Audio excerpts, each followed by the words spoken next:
اعوذ باللہ السمیع العلیم من الشیطان الرجیم بسم اللہ الرحمن الرحیم۔ سورۃ لقمان، آیات 34، پیراگراف 4۔ پہلا پیراگراف خدائے حکیم کا کلام بھی حکیم ہے۔ دوسرا پیراگراف خالق اور رب کو وحد نہ ماننا ظلم ہے، شکر اور توحید عدل، جبکہ شرک ظلم ہے۔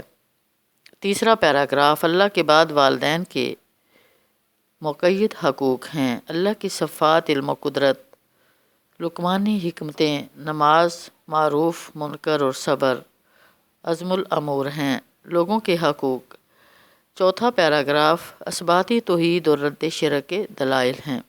زمانہ مرکزی مضمون۔ سب سے بڑی حکمت جذبہ شکر ہے، اس سے توحید کا راستہ ملتا ہے۔ توحید عدل ہے اور شرک ظلم ہے۔ دلائل توحید۔ زمانہ نزول۔ سورۃ لقمان اور سورۃ العنکبوت ہجرت حبشہ رجب 5 نبوی سے پہلے 5 نبوی کے اوائل میں نازل ہوئیں۔ مسلم نوجوانوں کو ہدایت کی گئی ہے کہ انہیں اپنے مشرک والدین کے ساتھ حسن سلوک تو لازماً کرنا چاہیے، لیکن شرک کے مسئلے پر ان کی اطاعت جائز نہیں ہے۔ سورۃ لقمان کا کتابی ربط پچھلی سورۃ الروم میں دلائل توحید اور دلائل آخرت تھے۔ بدر میں فتح و نصرت کی بشارت تھی۔ یہاں سورۃ لقمان میں شرک کو ظلم عظیم کہا گیا ہے۔ شکر کا مطلب کیا بیان کیا گیا اور ابا پرستی سے بچنے کی ہدایت کی گئی۔ یہاں سورۃ لقمان میں حضرت لقمان علیہ السلام کی جامع نصیحتیں بیان کی ہوئی ہیں، جو دراصل مومنین کی صفات ہیں۔ اگلی سورۃ سجدہ میں بھی مومن اور فاسق کا فرق بتا کر مومنین کی صفات بیان کی گئی ہیں کہ وہ حمد اور تسبیح کے ساتھ تہجد کا اہتمام کرتے ہیں اور نہایت عاجزی کے ساتھ اللہ کا خوف اور اللہ سے امید کا رویہ اختیار کرتے ہیں۔ اہم کلیدی الفاظ اور مضامین۔ سورۃ لقمان میں لفظ حکیم کے استعمال کی معنویت۔ اللہ تعالیٰ بھی حکیم ہے اور اس کی کتاب بھی حکیم ہے۔ دنیا کی آزمائشیں اور آخرت میں جزا اور سزا کا نظام بھی اللہ تعالیٰ کی حکمت پر مبنی ہے۔ اللہ تعالیٰ حکیم ہے، وہو العزیز الحکیم۔ آیت 9۔ اللہ تعالیٰ کی کتاب بھی حکیم ہے، تلک آیات الکتاب الحکیم۔ آیت 2۔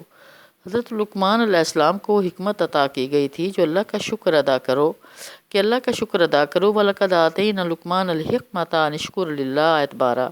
جنت اور دوزخ کی سزا بھی حکمت پر مبنی ہے۔ آیت 7 تا 9۔ سورۃ لقمان میں لفظ شکر کے استعمال کی معنویت۔ شکر کا حکم دیا گیا ہے کہ احساس شکر کے نتیجے میں توحید جنم لیتی ہے۔ شکر وفادار بندوں کا طرائے امتیاز ہے۔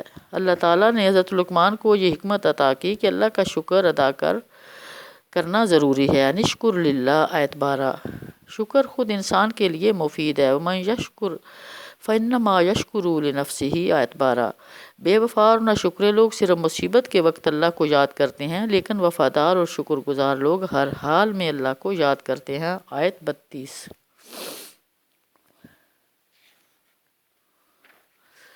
سورۃ لقمان میں ابا پرستی سے بچتے ہوئے توحید کا راستہ اختیار کرنے کا مشورہ دیا گیا۔ اگر والدین اپنی اولاد کو شرک پر مجبور کریں تو ان دونوں کی اطاعت بھی نہیں کی جا سکتی، البتہ دنیا میں معروف کے مطابق ان سے بھلا سلوک کیا جائے گا۔ وَإِنْ جَاهَدَاكَ عَلَىٰ أَن تُشْرِكَ بِي مَا لَيْسَ لَكَ بِهِ عِلْمٌ فَلَا تُطِعْهُمَا وَصَاحِبْهُمَا فِي الدُّنْيَا مَعْرُوفًا۔ آیت 15۔ مشرکین مکہ سے قرآن کی پیروی کا مطالبہ کیا گیا تو انہوں نے یہی جواب دیا کہ ہم تو اسی راستے پر چلیں گے جس پر ہم نے اپنے آبا اجداد کو پایا تھا۔ مَا أَنزَلَ اللَّهُ وَمَا وَجَدْنَا عَلَيْهِ آبَاءَنَا کے درمیان کشمکش ہے۔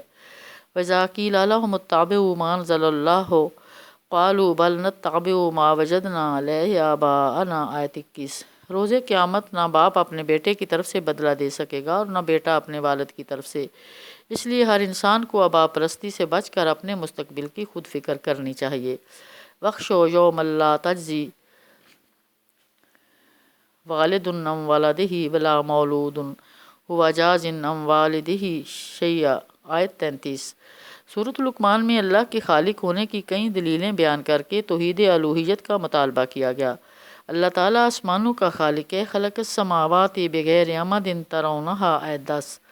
مشرکین سے چیلنج کرتے ہوئے پوچھا گیا کہ کیا من دون اللہ نے بھی کوئی چیز تخلیق کی ہے؟ ھذا خلق اللہ فارونی ماذا خلق الذین من دونی۔ آیت 11۔ مشرکین مکہ اللہ تعالیٰ کو خالق مانتے تھے لیکن عبادت اور اطاعت میں شرک کیا کرتے تھے۔ وَلَئِن سَأَلْتَهُم مَّنْ خَلَقَ السَّمَاوَاتِ وَالْأَرْضَ لَيَقُولُنَّ اللَّهُ۔ آیت 25۔ ساری انسانیت کی ابتدائی تخلیق اور انہیں دوبارہ زندہ کر دینا اللہ کے نزدیک محض ایک آدمی کی تخلیق کے برابر ہے۔ سبحان اللہ۔ ما خلقکم ولا بعثکم الا کنفس واحدۃ۔ آیت 28۔ سورۃ لقمان میں توحید علم کے دلائل ہیں۔ توحید علم سے مراد اللہ تعالیٰ کا ایسا مکمل علم ہے جو اس کی کسی مخلوق میں نہیں پایا جاتا۔ حضرت لقمان علیہ السلام نے اپنے بیٹے کو ایک خوبصورت مثال کے ذریعے سے توحید علم اور توحید اختیار کی تعلیم دی۔ اللہ تعالیٰ ایسا باریک بین خبیر ہے کہ وہ زمین و آسمان میں پوشیدہ رائی کے دانے کے برابر چیز کا بھی علم رکھتا ہے اور اسے لے آنے کی قدرت بھی رکھتا ہے۔ یہ دلیل آخرت بھی ہے۔ یا بنی انہا ان تک مثقال حبۃ من خردل فتکن فی صخرۃ او فی السماوات او فی الارض یأتی بہ اللہ ان اللہ لطیف خبیر۔ آیت 16۔ اللہ تعالیٰ ایسا عالم ہے جو سینوں کے رازوں کو بھی جان لیتا ہے۔ ان اللہ علیم بذات الصدور۔ آیت 23۔